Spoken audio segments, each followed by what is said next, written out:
कक्षा 12वीं गणित अध्याय 9 देख रहे हैं आप। कल समीकरण इस अध्याय में से 5 नंबर के क्वेश्चन आएगा।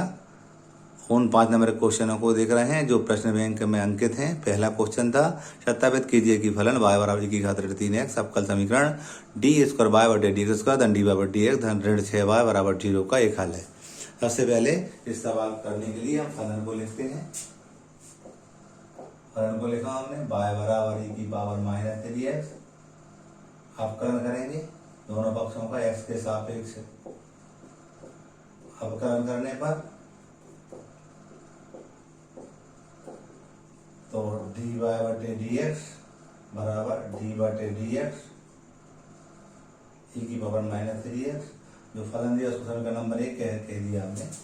आगे देखेंगे आप dy बटे dx हम जानते हैं e की घात ऋण 3x का अवकलन ऋण e की घात ऋण 3x होता है, लेकिन x का गुणांक ऋण 3 है तो वो ऋण 3 और बाजू में आ जाता है। इसको समीकरण नंबर 2 कह दिया हमने। फिर से पुनः x के सापेक्ष अवकलन करने पर तो डी स्क्वायर वाई बटे डी एक्स स्क्वायर बराबर ऐसा करेंगे हम। तो देखिएगा आप e की घात माइनस 3x का वही आ जाएगा, लेकिन x का गुणांक माइनस 3 था। एक माइनस 3 पहले से था हमारे पास, एक माइनस 3 और आएगा यहाँ पर। तो ये हो जाएगा हमारा डी स्क्वायर वाई बटे डी एक्स स्क्वायर बराबर 9 e की पावर माइनस 3x। समीकरण नंबर 3 कह दिया। अब हम क्या करते हैं, दिए हुए अवकल समीकरण का लेफ्ट हैंड साइड लेते हैं। यहाँ से लेफ्ट हैंड साइड लिया हमने। ये क्या था हमारे पास, डी स्क्वायर वाई बटे D x square plus d y बटे डी एक्स माइनस 6y। क्या करेंगे इसमें हम समीकरण 1 2 3 से मान रख देंगे। समीकरण 1 2 व 3 से मान रखने पर अब यहाँ रखेंगे। इसका मान हमने निकाला 9 e की power minus 3x plus D और डी का मान हमने निकाला है माइनस 3 e की पावर माइनस 3x माइनस 6 और y का मान था हमारे पास e की पावर माइनस 3x। आप देखोगे 9 e की पावर माइनस 3x, ये ऋण 3 और ऋण 6 ऋण 9 हो जाएंगे। e की पावर माइनस 3x ये दोनों कैंसिल हो जाएंगे, 0 आया। यही हमारा राइट हैंड साइड है। Hence proved. यही हमें सिद्ध करना था। सत्यापित कीजिए कि फलन y बराबर a cos x plus b sin x जिसमें a b अव्यवहार अवकल समीकरण D square by D square धन y बराबर 0 का हल है। हल लिखेंगे हम। हल लिख करके दिए वो फल लिखेंगे हम। y बराबर a cos x plus b sin x। समीकरण नंबर 1 कह देंगे हम। दोनों पक्षों का x के सापेक्ष अवकलन करने पर dy बटे dx बराबर d बटे dx a cos x plus b sin x। dy बटे dx बराबर ये कांस्टेंट कास का होता है माइनस साइन, कास का plus minus sine plus b sine का होता है cos x। समीकरण नंबर हमने 2 कह दिया। उन्हें x के सापेक्ष दोनों पक्षों का अवकलन करने पर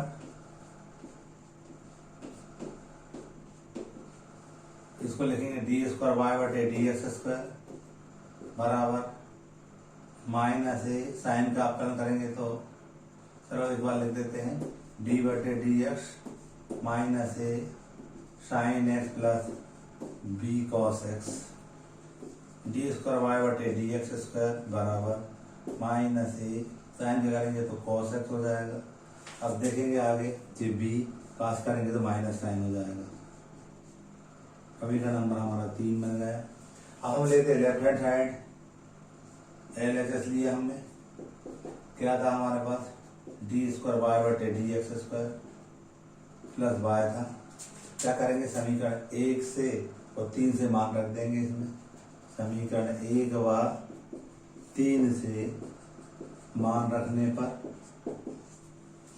तो इसका मान क्या था, -a cos x minus b sin x plus y का मान क्या था, a cos x plus b sin x। आप देखेंगे a cos x धन से कट जाएंगे जी, ऋण वाले b sin x से धन वाला b sin x कट जाएगा, 0 आया, बराबर आएगा RHS। यही हमें सिद्ध करना था।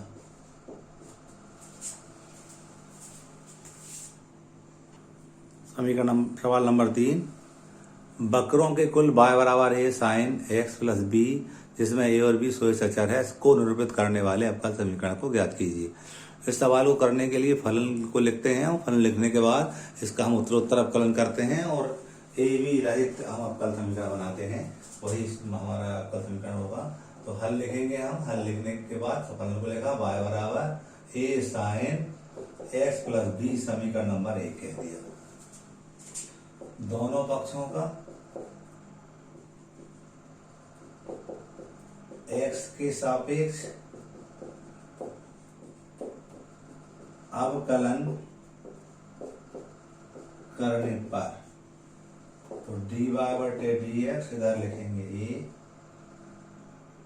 कांस्टेंट था, dy/dx sin x plus b, ये dy/dx बराबर a, हम जानते साइन में होता cos x प्लस b। समीकरण नंबर 2, उन्हें दोनों पक्षों का x के सापेक्ष अवकलन करने पर तो d² y/dx² बराबर a d/dx cos x plus b, d² y/dx² बराबर a cos का होता minus sine x plus b। देखिएगा अगले पद में d² y/dx² बराबर माइनस a, हम जानते हैं समीकरण 1 में समीकरण 1 में देखा हमने कि जो y है वो है a sin x plus b के बराबर है, तो हम इसको क्या करेंगे माइनस y लिख देंगे। समीकरण 1 से यहाँ लिख सकते हैं, समीकरण 1 से। अगले पद में पक्षांतर करके दिलाएंगे d² y/dx² धन y बराबर 0। यही हमारा आंसर होगा, यही हमारा रिक्वायर्ड अवकल समीकरण होगा।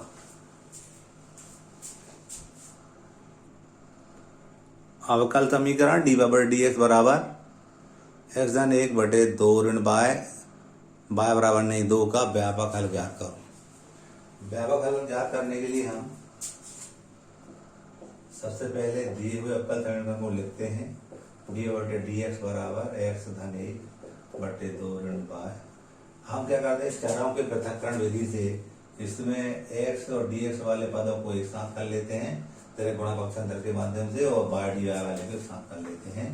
ऐसा जब हम करने जा रहे हैं तो आप देखेंगे इस 2 ऋण y का त्रिक गुणा इससे करेंगे हम, तो 2 ऋण y dy हो जाएगा, और इसका इससे करेंगे जो हो जाएगा x धन 1 dx हो जाएगा। हमने देखा है कि y dy वाले साथ हो गए हैं, x dx वाले साथ हो गए हैं। अब दोनों पक्षों का समाकलन करेंगे। दोनों पक्षों का समाकलन करने पर integration 2 - y dy integration x धन 1 dx। हम जानते हैं इंटीग्रेशन 1 dx का x होता था। यहाँ पर आप देखोगे 2 का बाहर लेंगे, इंटीग्रेशन 1 dy रहेगा जी, और माइनस इसको लिखेंगे इंटीग्रेशन y dy, और ये इंटीग्रेशन x dx, और ये इंटीग्रेशन 1 dx। दो, ये वन डी वाई का वाई हो जाएगा, वन डी वाई का वन डी एस का एक्स है तो वन डी वाई का वाई हो जाएगा। और हम समाकलन का सूत्र जानते थे, एक्स की घात एन डी एक्स बराबर एक्स की घात एन धन एक बटे एन धन एक होता था। इस सूत्र का यूज करेंगे तो ये होगा हमारा बाय की घात 2/2 बराबर, यहाँ इसको करेंगे एक्स की घात 2/2 हो जाएगा, एक्स और धन सी कह दिया जी, हम लिखते हैं सी। अब क्या करते हैं, प्रत्येक पद में 2 को गुणा करते हैं तो ये हो जाएगा 4y minus y square x square, ये 2x और प्लस 2c। हमने क्या किया है, 2 का गुणा करने पर। और रीसेट कर सकते हैं, रीसेट करने के लिए मतलब हम सारी बातों को उधर ले जाएं, उस तरफ ले जाएंगे तो एक्स स्क्वायर रहेगा हमारा, जे उधर जाएगा तो वाई स्क्वायर हो जाएगा, धन 2x अपने स्थान पर इसको उधर लेगा तो -4y हो जाएगा, प्लस 2c बराबर 0। क्या किया है, जे यहीं पर है, 2x भी यहीं पर है, 2c भी यहीं पर है, इसको उधर लेगा धन का बनेगा और ये उधर गया तो यही हमारा व्यापक हल है। आपका समीकरण देने का व्यापक हल है, ये आंसर होगा आपका।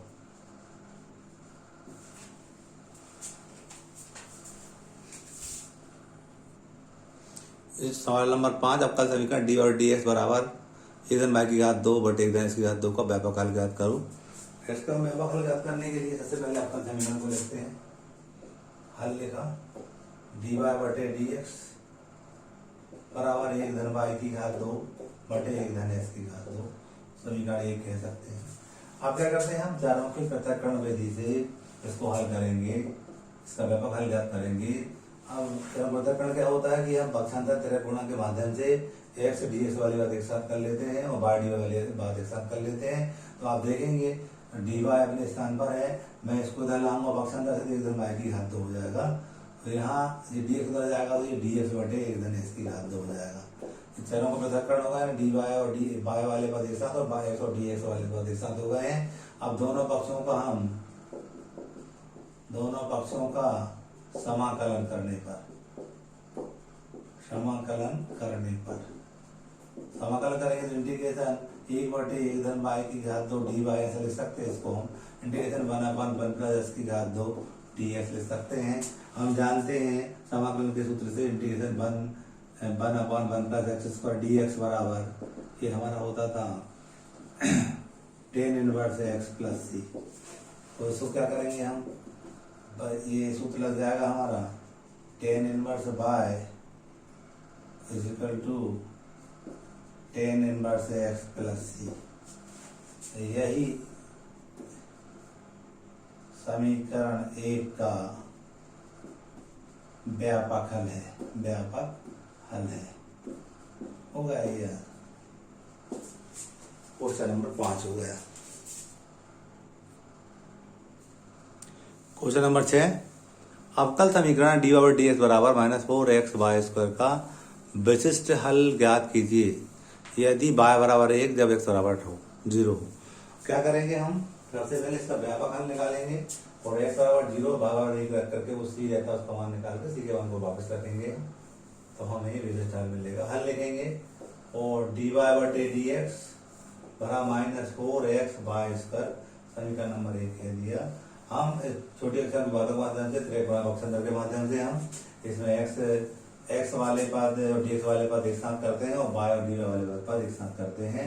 ऐसा करने पर आप देखेंगे डी वाई बटे वाई स्क्वायर, ये वाई यहाँ गुणा कर भाग करेगा, ऐसे यहाँ -4x था और इधर गया तो डी एक्स हो गया। हमने देखा सर हम पृथक्करण हमने एक्स डी वाई वाले एक्स डी एक्स के साथ कर लिए, वाई डी वाई के साथ कर लिए। अब हम समाकलन करेंगे दोनों पक्षों का, लिखना चाहिए समाकलन करने पर। तो आप देखेंगे इंटीग्रेशन y की घात ऋण 2 लिख सकते हैं, ऊपर जाएगी तो dy बराबर -4x dx। इसका सूत्र लगाएंगे y -2 + 1, ये वाला -2 + 1 हो जाएगा। यहाँ पर 4 x की 1 + 1 अपान 1 + 1 और प्लस c लिख देते हम। इसको आगे करेंगे हम तो आप देखेंगे y की पावर ऋण 1 बचेगी, बटे में ऋण 1 है। यहाँ पर आप देखेंगे तो 4/2 s की घात 2 धन सी, और आगे करेंगे हम तो ऋण 1/बाय हो जाएगा, और ये हो जाएगा 4 ऋण हमने ऊपर लगा दिया, और बाय की घात ऋण का मतलब 1/बाय होता है, और ये 2x² धन सी। क्या करेंगे हम, बाय का मान निकालना है, बाय का मान निकालना है, इसके बटे में 1 लगा सकते हैं, और हम संख्या पलट दे रहे हैं, बाय/1 बराबर 1/2 x की घात 2 धन सी हो जाएगा, क्योंकि ये ऋण है, ऋण को हमने आगे लगाया, ये ऋण है, ऋण को हमने आगे लगाया, या चाहो ऐसा भी चाहिए, और चाहो तो अपन आगे दूसरे प्रकार से भी कर सकते, कैसे कर सकते देखेंगे आप ध्यान से। ऐसा था हमारा, ऋण का भाग देंगे 1/बाय बराबर ऋण 2s की घात 2 ऋण सी हो जाएगा, ऋण का भाग दिया हमने, तो ये ऋण लग जाएगा, यहाँ ऋण लग जाएगा। अब हम क्या कर रहे हैं, त्रिक गुणा पक्षांतर से मान ला सकते हैं हम, इसको त्रिक गुणा करेंगे, -2x² बाय, सीधा बाय का मान निकला, बाय का मान निकाल सकते हैं, बाय बराबर 1/2 2x² ऋण सी, पलट देंगे हम, ये बाय का मान आया हमारा।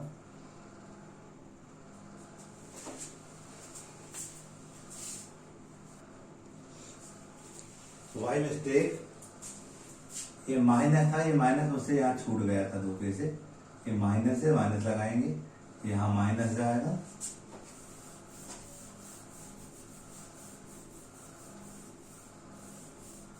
फिर से देख लेंगे इसको, कोई दिक्कत नहीं है।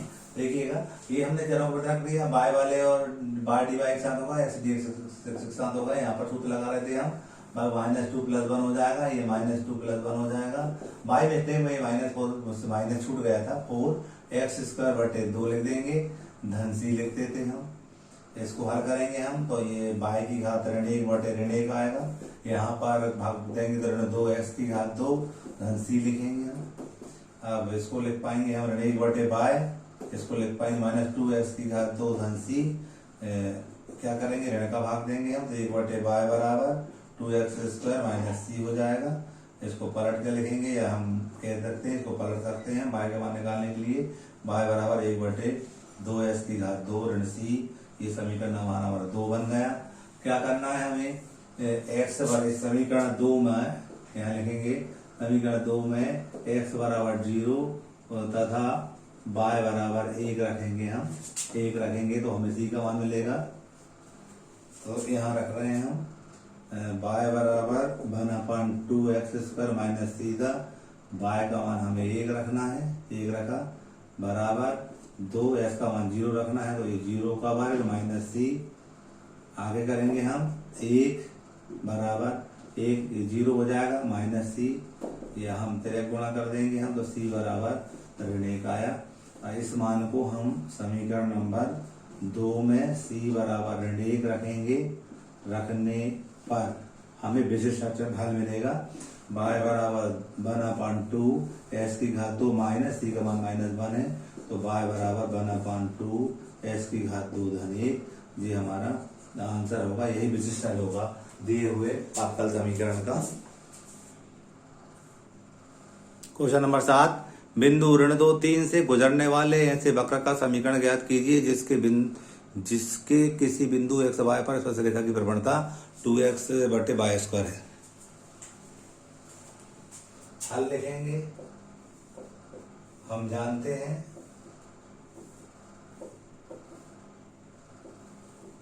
स्पर्शरेखा की प्रवणता dy/dx होती है। अब जेते रखी थी हम लिखेंगे, इसलिए dy/dx बराबर हमें 2x/y की घात 2, इसको हम क्या करेंगे, चारों को पृथक करने से हल करेंगे। हम जानते हैं त्रिक गुणा करने से y² dy हो जाएगा, और ये 2x से dx हो जाएगा। अब समाकलन करेंगे हम, समाकलन करने पर इंटीग्रेशन y² dy लिखेंगे, इंटीग्रेशन 2r(x) dx लिखेंगे, ये हो जाएगा y की घात 3/3 और 2x की घात 2/2 धन c लगाते थे, रीसेट करेंगे, y की घात बाय की घात 3/3 बराबर 2 से 2 कटे, इसकी घात 2 धन सी लिखेंगे। समीकरण नंबर 2 कह दिया। अब x और y के मान दे रखे थे, हम लिखेंगे x बराबर -2 और y बराबर 3 समीकरण 2 में रखने पर इससे हमें c मिलेगा, c को फिर 2 में लौटा देंगे तो वो अवश्य समीकरण हो जाएगा हमारा। तो क्या करेंगे, यहाँ 3 की घात 3/3 लिख देंगे और s का मान ऋण 2 था, ऋण 2 का वर्ग धन c लिखेंगे। आगे करेंगे तो 3 3 का 9 3 27 हो जाएगा, 27/3 बराबर 4 धन c, ऋण 2 का वर्ग धन 4 हो जाएगा। 3 कम से 3 9 27, तो c बराबर 9 ऋण 4, यानी c बराबर हमारा आ गया 5। क्या करेंगे हम, समीकरण नंबर 2 में c बराबर 5 रखने पर क्या था, y की घात 3/3 धन s की घात 2, सॉरी y की घात 3/3 बराबर s की घात 2, c का मान 5 निकाला।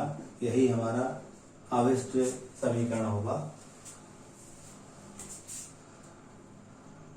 क्वेश्चन नंबर 8, अवकल समीकरण dy/dx बराबर एक ऋण cos x, एक धन cos x का व्यापक हल ज्ञात करो। तो इसको हल करने के लिए भी हम सबसे पहले अवकल समीकरण को लिखते हैं, एक ऋण cos x बटे एक धन cos x। पक्षांतर त्रिक गुणा के माध्यम से हम y dy वाले पद एक साथ और x dx वाले पद एक साथ लिखते हैं।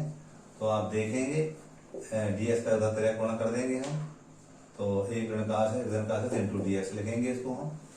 अब क्या करते हैं, दोनों पक्षों का हम समाकलन करेंगे। समाकलन करने पर तो इंटीग्रेशन dy बराबर इंटीग्रेशन एक ऋण cos x बटे एक धन cos x dx। हम जानते हैं 11वीं पढ़ रखा हमने छोटी कक्षा में, cos 2x बराबर 2 cos स्क्वायर x माइनस 1 होता है। यदि ये सूत्र हाफ एंगल में लिखेंगे हम तो cos x बराबर 2 cos स्क्वायर x बटे 2 ऋण 1 होगा। पक्षांतर करके इसको उधर लाएंगे तो एक धन cos x बराबर 2 cos स्क्वायर x बटे 2 होगा। यदि हम एक ऋण cos x की बात करेंगे तो इसका मतलब हो जाएगा 2 sin स्क्वायर x बटे 2, क्योंकि ऐसा भी जानते हैं cos 2x जो होता है 1 माइनस 2 sin स्क्वायर x भी होता है। तो हम क्या कर रहे हैं, अगले पद में इंटीग्रेशन dy बराबर इंटीग्रेशन ऊपर वाले का मान क्या निकाला हमने, 2 sin स्क्वायर x बटे 2 निकाला है, नीचे वाले का 2 cos स्क्वायर x बटे 2 निकाला है, dx लिखेंगे हम। अगले पद में इंटीग्रेशन dy 2 से 2 कट जाएंगे, ये आ जाएगा हमारा tan स्क्वायर x बटे 2। हमें tan स्क्वायर x बटे 2 का सूत्र नहीं मालूम समाकलन में, तो हम इसको सेक में चेंज करेंगे।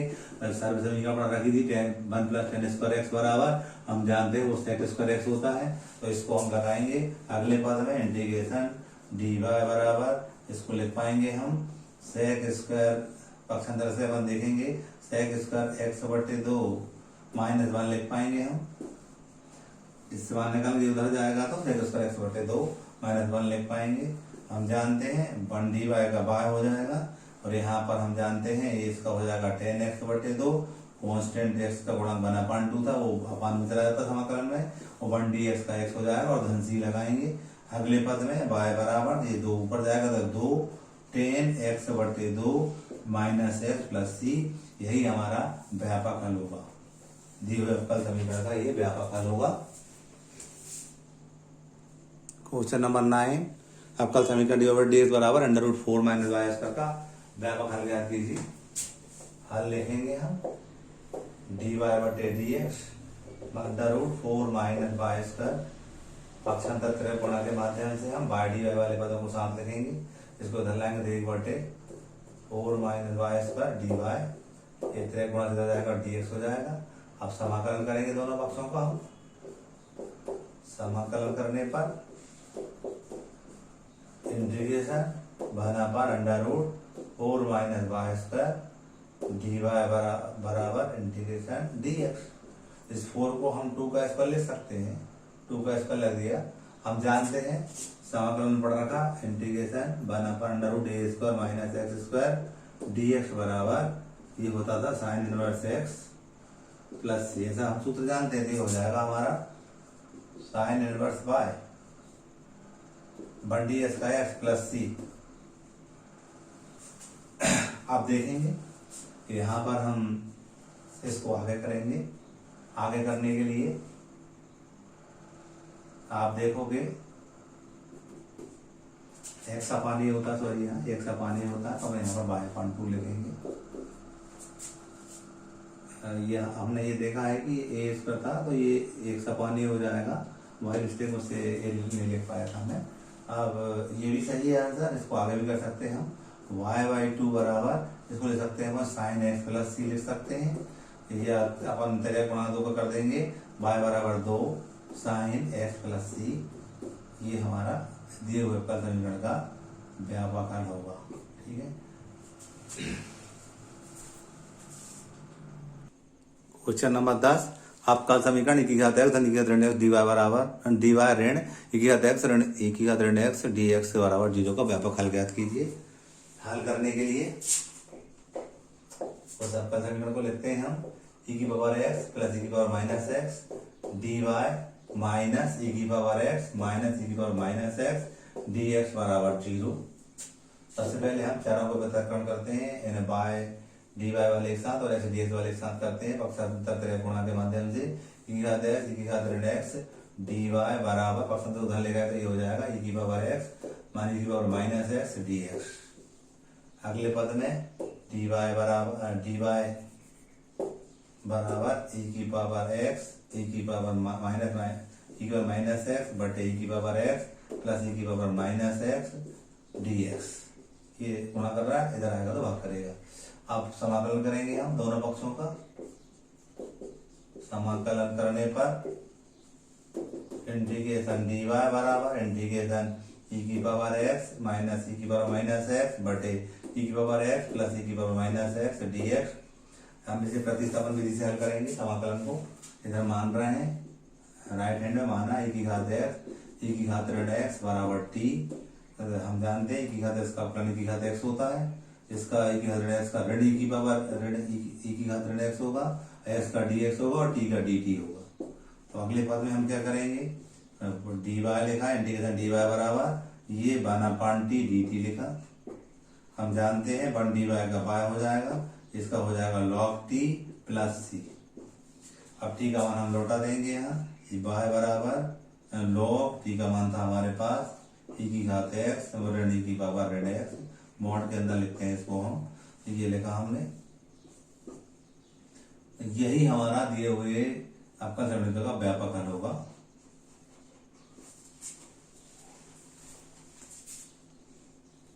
क्वेश्चन नंबर 11, आपका समीकरण डी ओवर डी एक्स बराबर एक धन इसकी घात 2 इंटू एक धन बाई की घात 2 का व्यापक हल ज्ञात करो।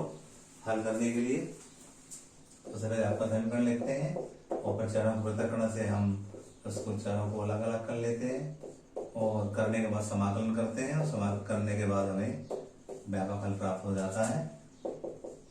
हमें देखिएगा इसको इधर लाएंगे हम तो 1/1 धन बाई की घात 2 हो जाएगा डी बाय 1 धन एक्स की घात 2, ये डी एक्स तेरे गुणा पक्षांतर से हमने ऐसा किया है। अब समाकलन करने पर हमने देखा कि बाय डी बाय 7 हो गए हैं और एक्स डी एक्स वाले बस 7 हो गए हैं। तो समाकलन करते हैं, समाकलन करने पर तो इंटीग्रेशन 1/1 प्लस वाई की घात 2 dy बराबर इंटीग्रेशन 1 प्लस एक्स की घात 2 dx। हम जानते हैं इसका tan इनवर्स y होता है, सूत्र है सीधा सीधा 1 dx का x होता है, x की घात 2 का x की घात 3/3 होगा धन c। यही हमारा दिए हुए पद समीकरण का व्यापक हल होगा।